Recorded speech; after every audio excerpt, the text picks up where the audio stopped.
पवित्र परमेश्वर के पवित्र वचन शमूएल भविष्यवक्ता की प्रथम पुस्तक अध्याय 7। तब किरियत यारीम के लोगों ने जाकर यहोवा के संदूक को उठाया और अबीनादाब के घर में जो टीले पर बना था रखा और यहोवा के संदूक की रक्षा करने के लिए अबीनादाब के पुत्र एलियाजर को पवित्र किया।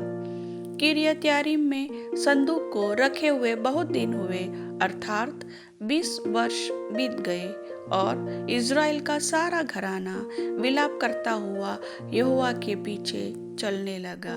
तब शमूएल ने इज़राइल के सारे घराने से कहा, यदि तुम अपने पूर्ण मन से यहोवा की ओर फिरे हो तो पराये देवताओं और अस्तोरेत देवियों को अपने बीच में से दूर करो और यहोवा की ओर अपना मन लगाकर केवल उसी की उपासना करो, तब वह तुम्हें पलिश्तियों के हाथ से छुड़ाएगा।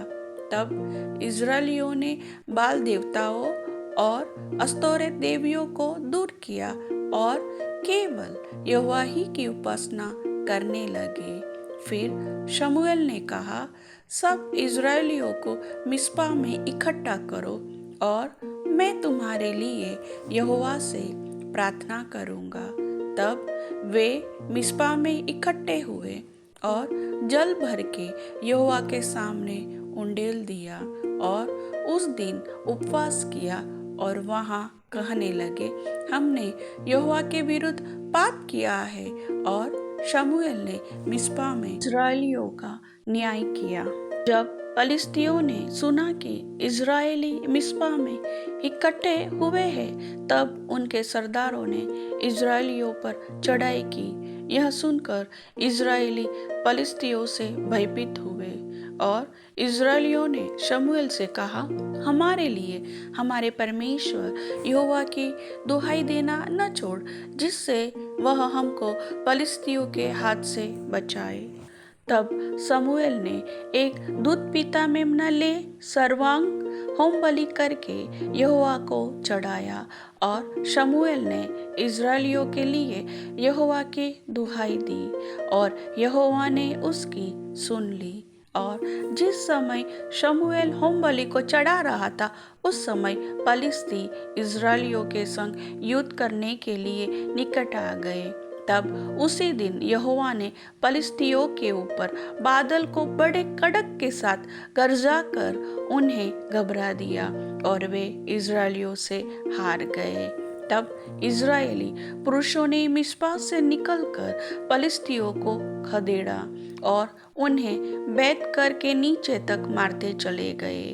तब शमूएल ने एक पत्थर लेकर मिस्पा और सैन के बीच में खड़ा किया और यह कहकर उसका नाम एबेनेजर रखा, यहाँ तक यहोवा ने हमारी सहायता की है। पलिश्ती दब गए और इज़राइलियों के देश में फिर न आए और शमूएल के जीवन भर यहोवा का हाथ पलिश्तियों के विरुद्ध बना रहा और एक्रोन और गत तक जितने नगर पलिश्तियों ने इज़राइलियों के हाथ से छीन लिए थे, वे फिर इज़राइलियों के वश में आ गए और उनका देश भी इज़राइलियों ने पलिश्तियों के हाथ से छुड़ाया और इज़राइलियों और एमोरियों के बीच भी संधि हो गई और शमूएल जीवन भर इज़राइलियों का न्याय करता रहा।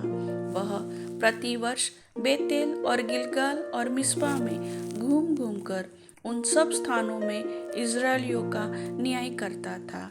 तब वह रामा में जहाँ उसका घर था लौट आया और वहाँ भी इज़राइलियों का न्याय करता था और वहाँ उसने यहोवा के लिए एक वेदी बनाई। प्रभु वचन के सुनने वाले सभी भाई बहनों को आशीष दे। आमीन।